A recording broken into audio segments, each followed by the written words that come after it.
Time for a new edition of What Do You Say, Stephen A. All right, Harry Douglas in the house. How we doing? I'm doing well. How about you, Molly? Like the outfit? Oh, thank you. I'm fantastic. Stephen A, how you doing? Hey, Big Steve, how we doing? What's going on? What's going on, Harry? What's going on, bro? Right.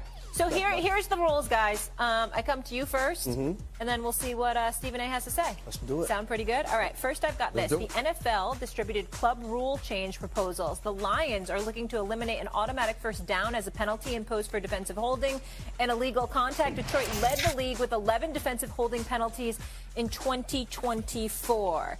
Harry, do you like or dislike this proposal, sir? So I dislike it. One of the hardest things for young corners to get accustomed to when they get into the NFL is the ability to not grab, not, have that illegal contact past 5 yards, because in college, there's a lot of times where they probably should call pass interference. They do not call it. Now, the reason why I do not like this is the simple fact that there's an opportunity for an offensive player to have an explosive play, potentially a touchdown, and to let the defense off the hook by saying, hey, we're just going to move the ball 5 yards and not give the offense an automatic first down. I think that's belligerent, in my opinion, so I'm not in favor of this move. Okay. What do you say, Stephen A? Hey. I agree. I agree with Harry. I'm not in favor of eliminating it, and here's the reason why. We know that although sometimes it's a bit unfair, the reality is that offense makes the game exciting. And if you have a license to impede a receiver, then obviously that's going to go a long way towards assisting a defense. And it's going to bail a lot of defenses out. If you got a situation where you can get burned and all you can do is grab somebody, hold them, etc., impede their progress, and it ends up being like a 5-yard penalty and it's not an automatic first down, then what's to discourage you from doing that? Particularly if you are an inferior player. You're going to utilize that to your advantage because you know that the penalty is not as punitive as the offense would like it to be. So you're going to do that, and that's problematic. That's why I don't think that there's any success that this rule is going to be changed. You were a good receiver in your day. Yeah, a little something. Do we have any video of that, guys? I just want to reminisce, go down, walk down Brother could memory play. lane. Harry could ball. I mean, That's yeah, right. guys holding you. That boy bad. Yeah, but I'll tell you what our receiver coach used to tell us in the meeting room. Don't come to that sideline talking about somebody held me. Okay. He said, you better get him off you. If you got to smack the hell out of him, get him off you, Molly. Don't come to that sideline saying, Coach, he held me. Okay. Our coach didn't want to hear that. All right.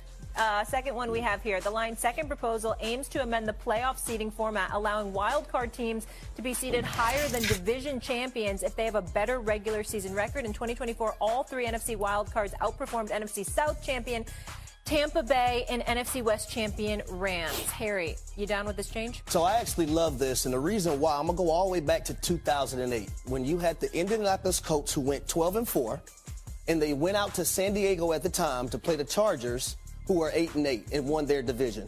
And then I'm going to move to 2010 when we had the Seattle Seahawks at 7-9 win their division and host the 11-5 New Orleans Saints at the time. Okay. That's when you had the Beastquake. Yeah. Right? Marshawn Lynch had that crazy one of the greatest runs in Yeah. NFL history. Absolutely. And then you go to the following year, 2011. You had 8-8 Denver Broncos hosting a 12-4 Pittsburgh Steelers. And our colleague Ryan Clark at the time could not even play because of, health situations out there with the altitude and whatnot. Yeah. And we all know how that game finished with Demarius Bebe Thomas, rest in peace, and Tim Tebow scoring a touchdown in overtime to win that matchup. And then in 2020, you had 7-9 the Washington Commanders hosting the playoff game versus, I believe it was a 12-5 Tampa Bay Buccaneers. Okay. I just feel like if you go 14-3 like the Minnesota Vikings did last season, you should be rewarded. I don't think you should be penalized because of the simple fact that you didn't win your division. Now, I'm not saying get rid of division winners. You still have those teams make the playoffs. Yeah. But on the back end, they should not be hosting a playoff game. That's how I feel about that one. Okay. What do you say, Stephen A? He's absolutely right, but it's very simplistic. Those who have the best record should have the advantage come playoff time. If I'm 11-5, but my division winner, if I'm 11-6 in this day and age, but my division winner is 12-5, just because you won a weaker division with a 9-8 record doesn't mean you should have home court advantage, home field advantage, or you should have a higher seed than me. You're getting to the playoffs. The highest seeds should be designated for the teams with the absolute better record. If you're a top 4 team in the league, in the conference, if you're one of those top 4 teams with the best record, Yeah. You're the one who should be having home field advantage against others. Period. So Molly, I would also say this. The first three teams that I mentioned, the first three scenarios, I would say, the Colts, they went to San Diego and lost. Yeah.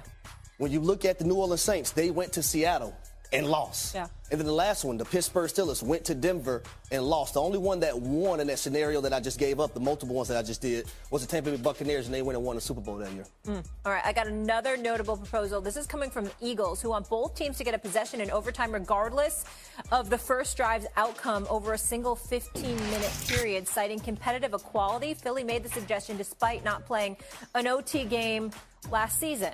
Interesting. Harry, should both teams get the ball in OT? This was a bit dicey for me. I was thinking about this over and over again, and I came with the conclusion, like, yes, I do believe both teams need to have the football. Now, a lot of people are going to say defense doesn't matter. Yeah. Yes, it does. If you stop the team from, getting the first down and sustaining the drive, then you're going to have a great chance to win the football game. It's that simple for me. So I do believe, especially with so many great quarterbacks, so many great dynamic players that we have in the game today, having both teams have the ability to get the football in overtime, I agree with that one. All right. What do you say, Stephen A? Yeah, we agree 3 for 3, because here's the deal. The greatness of a Patrick Mahomes, a Lamar Jackson, Josh Allen, etc. You don't want to see them on the sideline because they lost the coin toss. That part. Somebody can go in and score a touchdown, and then it's over. Okay, the reality is, in this past season, teams that won a coin toss in the regular season overtimes won 12 out of the 16 games. They won 12 out of the 16 games. There were just 11.6 plays per overtime in 2024, which was the second fewest in the past 2 decades. I understand that the NFL will look at that and they will say, hey, that points to safety and what have you. And it's not to diminish the importance of safety. Of course it is. But football is football. And when you're watching the game in the throes of action, you want competition and you want the best team to win. You don't want to see a situation where somebody elite doesn't get an opportunity at the football because it's overtime and you know what, you lost the coin toss. Nah, you don't want an outcome decided by that when you know you got a game changer on the sideline that doesn't get an opportunity to get on the field. Fair enough, makes sense. So I also believe, the game is more exciting when you try to anticipate what this team is going to do once they get the football when the other team scores. So I just think it's fair enough for both teams, but for our biggest stars in the game, give all of them an equal opportunity to be able to go down and make a play. Yeah, absolutely. All right, unanimous decision. Clean sweep on all 3 guys. Coming up, what's going on in Miami? Has Pat Riley and Miami's mystique worn off? Stephen A. answers the question, what they're going to do after their 9th straight loss. And we are an hour to the men's tournament tipping off. Let's go. Brackets getting busted. What all-time great coach is more in need of another title, Tom Izzo or John Calipari? We debate it. You're watching First Take, presented by ESPN Bet Sportsbook. Từ đây. Nhưng mà mình treo để làm gì?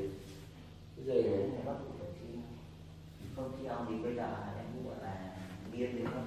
Xin chào tất cả mọi người đã quay trở lại với kênh của mình. Ngày hôm nay mình sẽ tiếp tục hướng dẫn các bạn tô tượng nhé. Tượng hôm nay của mình sẽ có tiêu đề là chuột cống. Các bạn hôm nay vào tượng của mình là chuột đồng. Bây giờ nó là tôi nhá.